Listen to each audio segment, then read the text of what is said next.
You are watching Cold Fusion TV.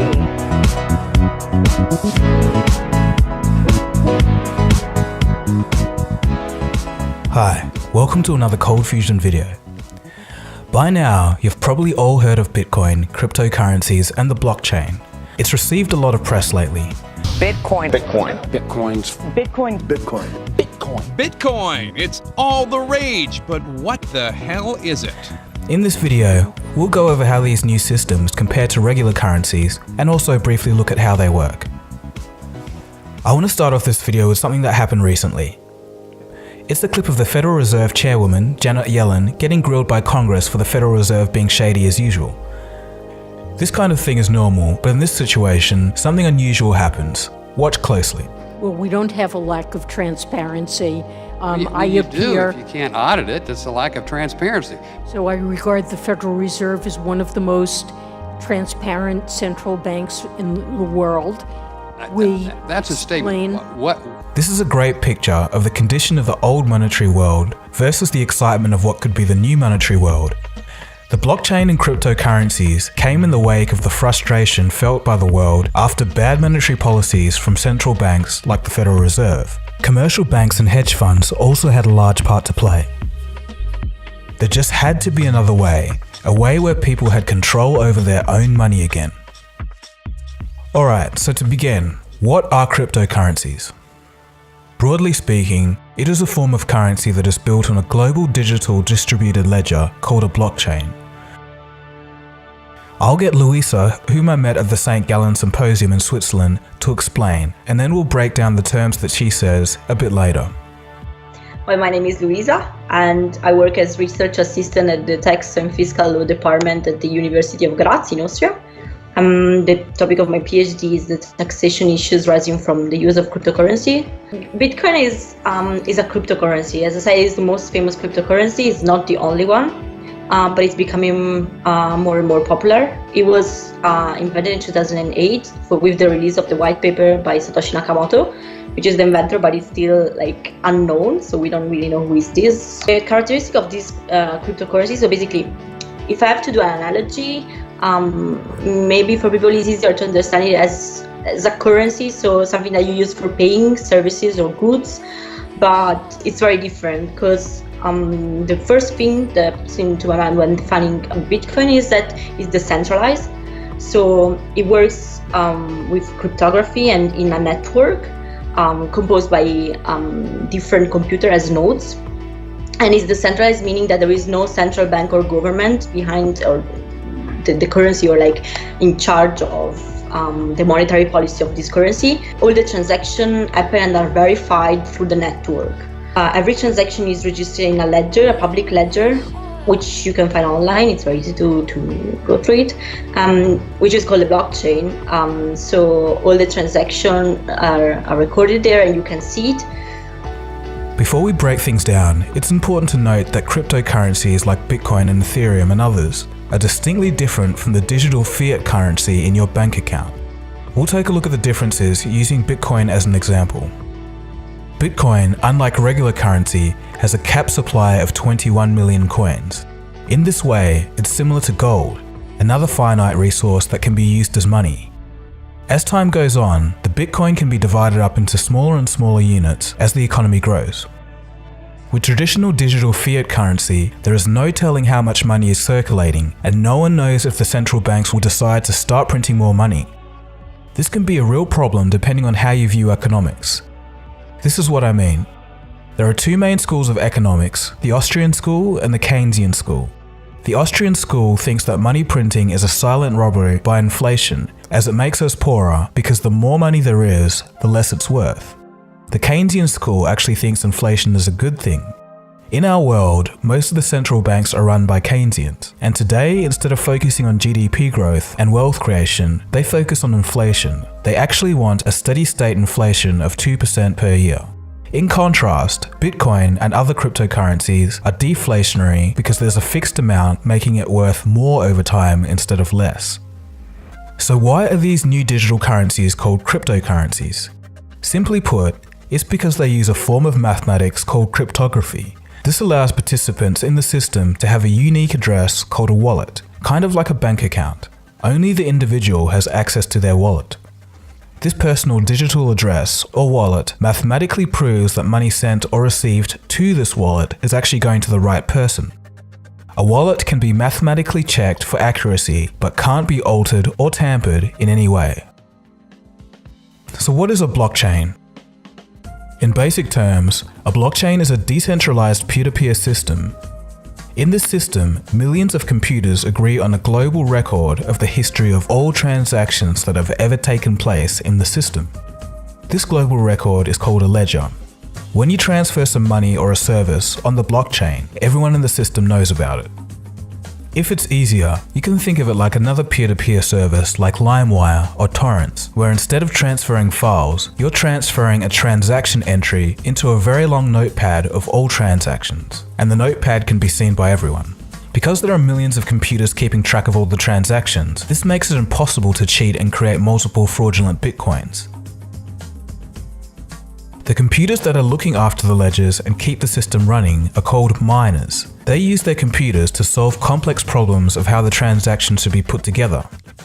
Each time a problem is solved, it's called a block, and each block holds 10 minutes worth of transactions and is put in a chain when it's completed, hence the name blockchain. The miners get rewarded in cryptocurrency for their efforts. This is how new Bitcoin is created. This is all modeled on how gold is mined out of the ground. Since the activity of mining actually costs electricity to do, Bitcoin is seen as an actual electronic unit of work by some analysts. We'll look at the blockchain in a future video, but this underlying technology will be one of the most influential inventions of this century. Some analysts such as Dan Tapscott are putting its significance above that of AI, hailing it as a second internet but much smarter. The technology likely to have the greatest impact on the next few decades has arrived. And it's not social media, it's not big data, it's not robotics, it's not even AI. And you'll be surprised to learn that it's the underlying technology of digital currencies like Bitcoin. It's called the blockchain. Blockchain. To give you an idea, the Ethereum blockchain is theoretically capable of running entire companies and services like Airbnb automatically without human input, while also automatically optimizing company performance. The blockchain also behaves as an automatic auditor and accuracy check throughout the whole system. It's just part of how the blockchain is designed. In this way, trust is actually built into the system. It all sounds crazy, but as far as I've looked into it, I think it will have an incredible impact on our world. I'll be getting Dr. Adrian McCullough, one of the world's leading experts in blockchain technology law, to talk with us in a future episode. Okay, so with that out of the way, what are some advantages of cryptocurrencies? Because cryptos are decentralized currency, no central entity regulates or controls it. There is no middleman, be it a bank, government, or any other company. With normal currencies, when you have a middleman, they usually aggregate power and aid in wealth inequality. This happens all the time today. For example, a lot of the wealth created goes to those closest to the financial industry, banks and those in the derivative markets, etc. Another advantage to being decentralized is that it's harder to hack. Banks and other centralized powers are an easy target for hackers and have been hacked in the past. The blockchain, on the other hand, is impossible to hack because to hack just one block, you must hack all the previous blocks in that system's history, plus all the millions of computers at the same time around the world. Impossible with today's technology. But you may be thinking, I've heard of Bitcoin being hacked on the news. The hacking was actually at the exchanges, websites where you can buy or sell cryptocurrencies. This was the interface between the blockchain and the normal internet. The actual blockchain has never been hacked.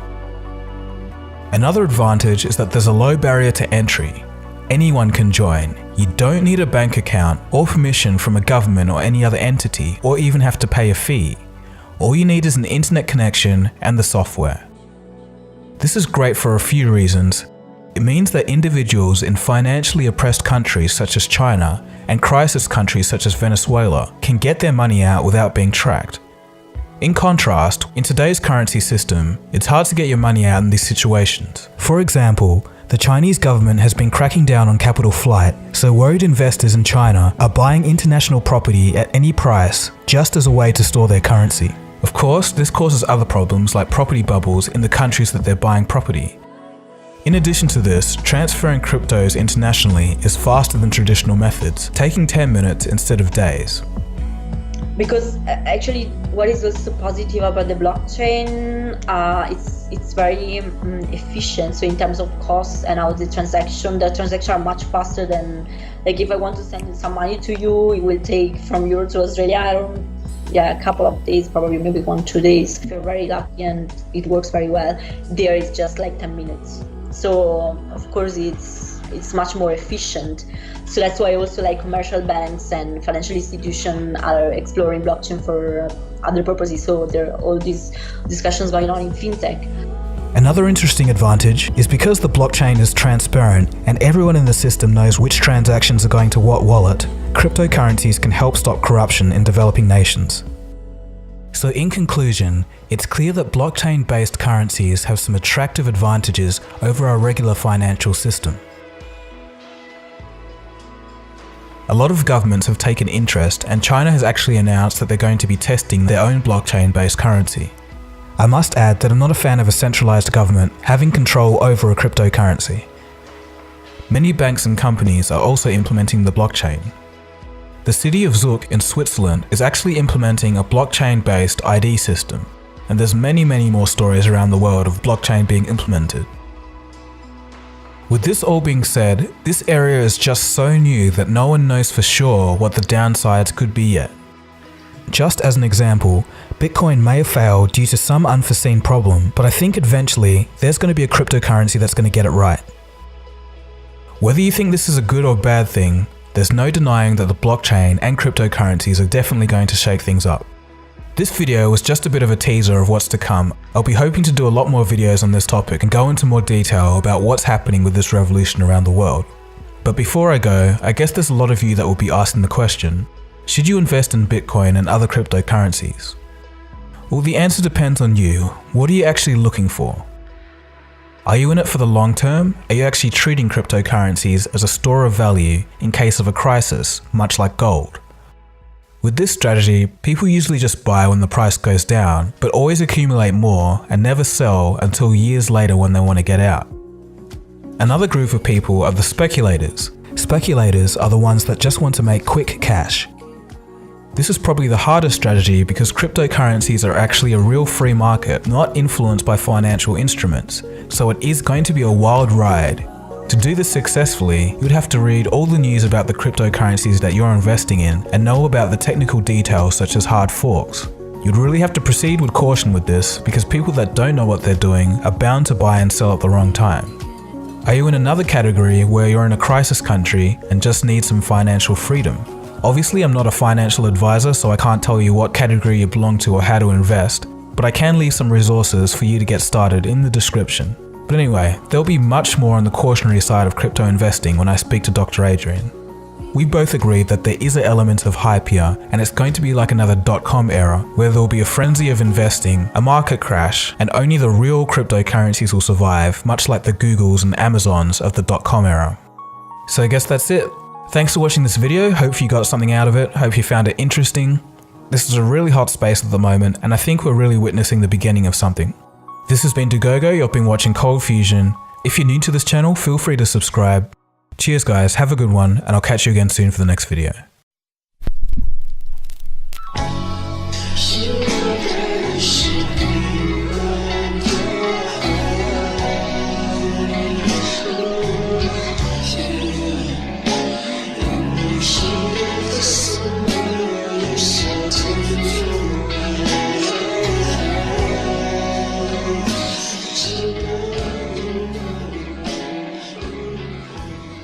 Cold Fusion. It's new thinking.